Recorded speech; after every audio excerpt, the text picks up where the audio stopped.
Yo, it's me, it's the SEOTT. And I know what you're saying. You're saying, Scotty, you already did review for Die Hard. Yes, I did, but it wasn't my best. I messed some things up, and it wasn't my best. But now I have rewatched the film. I'm ready to talk to you guys about one of my favorite movies, Die Hard. So,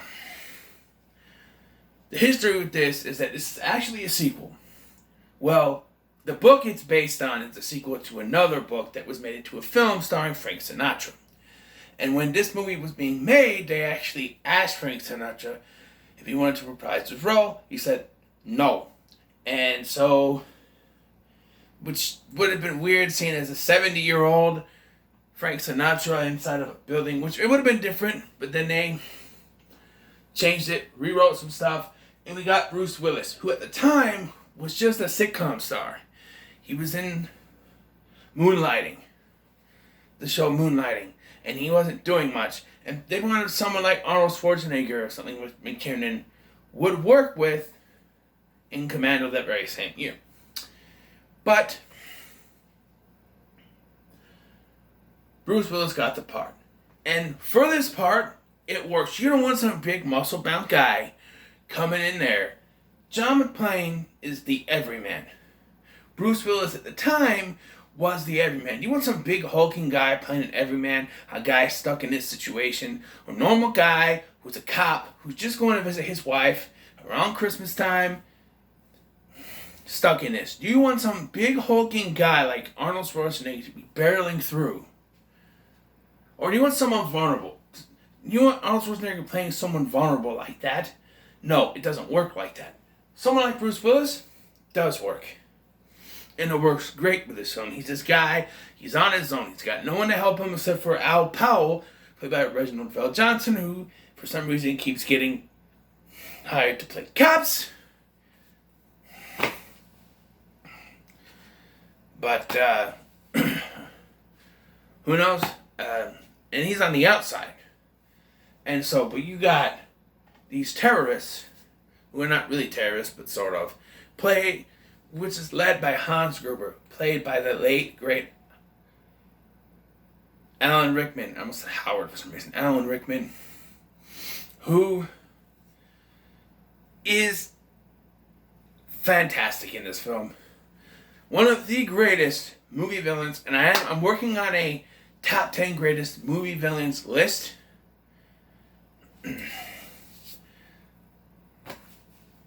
You know, countdown list, whatever. Then I'm working on it, and he'll definitely be on that list. So, yes, he's fantastic, and the acting from Rickman is on point. He can go from having this German British accent, whatever he's using.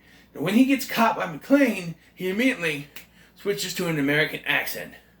Think about it: a British man playing a German man pretending to be an American. And he's great. And I love that scene too, because, you know, he believes that he convinces McClane that he's just a regular guy who got away. McClane hands him a gun. He immediately proceeds to try to shoot him. And McClane kind of figured, you know, he didn't trust him. No bullets. You think I'm fucking stupid, Hans? You know, I love his whole aesthetic is he's trying to call for help earlier in the film. And he makes contact with someone, but they think it's a prank. And say, this is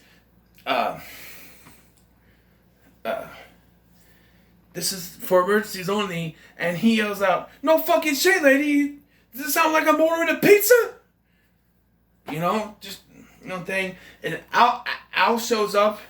He doesn't do a whole patrol of the whole freaking place, which if he did, he would have gotten shot, so this kind of thing. But he goes to leave. McClane is on the leave, so he throws a dead body onto the guy's cop car, and you notice there's something going on.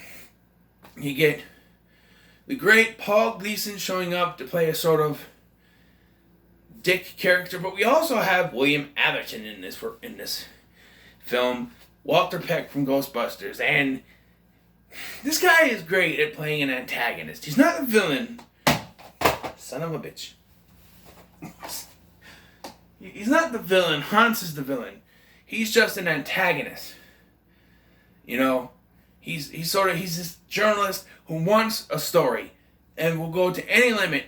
Doesn't care who he hurts in the process. Will go to any limit possible to get that story. And he's in the second film too, and he still doesn't change. And here he goes to extreme lengths as to finding McClane. Once he finds out that it's John McClane and his wife, goes to the residence and gets the kids to try to, on TV. And that fucks everything up because then Hans figures out who McClane's wife is. And uses her hostage. That doesn't work though, because McClane's a badass, and he ends up dropping Hans Gruber stories high. And the thing is, they actually dropped Alan Rickman, and McTiernan said he was going to count to 3, but only counted to 1. So he's going to count 1, 2, 3. Only stopped, let him go at 1, 1, 2, 3, and only went to 1 and it dropped him, which is why he looked so surprised. Of course, he was in a harness or whatever, or he was going to fall on some kind of cushion thing, but, And then we got Ellis, played by Hart Bachner, who's a sleaze. First time you see him, he's doing coke in his office. Or someone else's office, Lucy's office, whatever. Not Lucy. Holly's office, McClane's wife. And you get, his line, and he tries to talk to Hans, saying they're old friends, but anyone who is connected to McClane is going to be up for being killed. He's fucking stupid because he thinks that they're friends, so he shoots Ellis because Ellis is a fucking idiot. And Ellis ends up dead. But,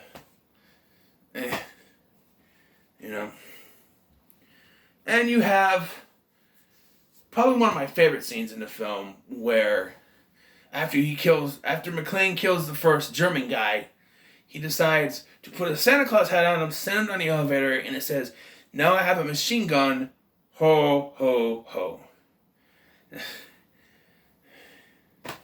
Perhaps the greatest line in film history. Yippee-ki-yay, motherfucker. It's... I love how, he and Hans don't come face to face until it's almost time for the climax. They're mostly on the radio talking back and forth to each other.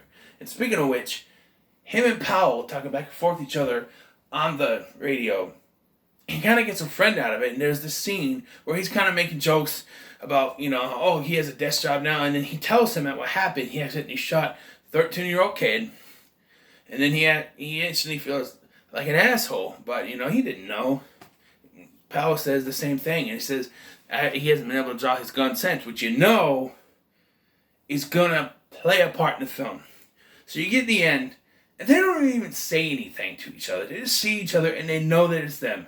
And they have a hug, but then Carlo's still alive somehow, after being blowed up, and he's ready to shoot, but then he gets shot, and he gets this great shot. McTiernan gets this great shot of just the barrel of the gun.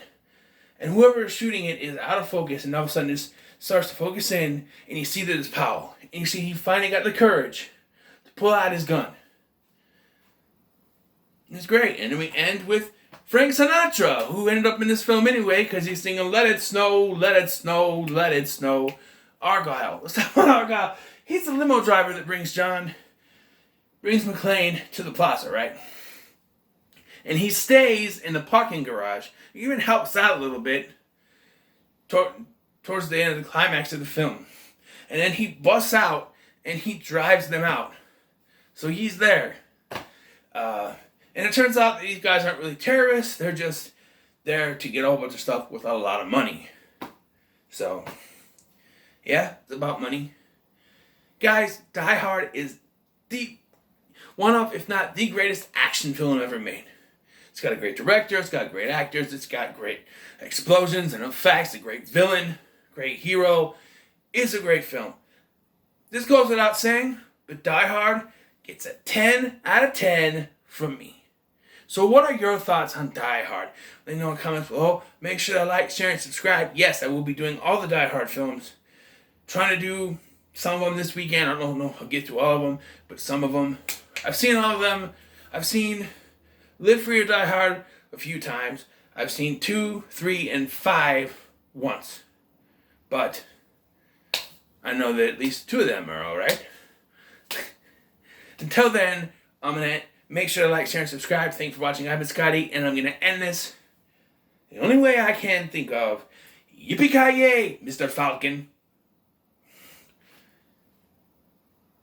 Yeah, we'll get to that.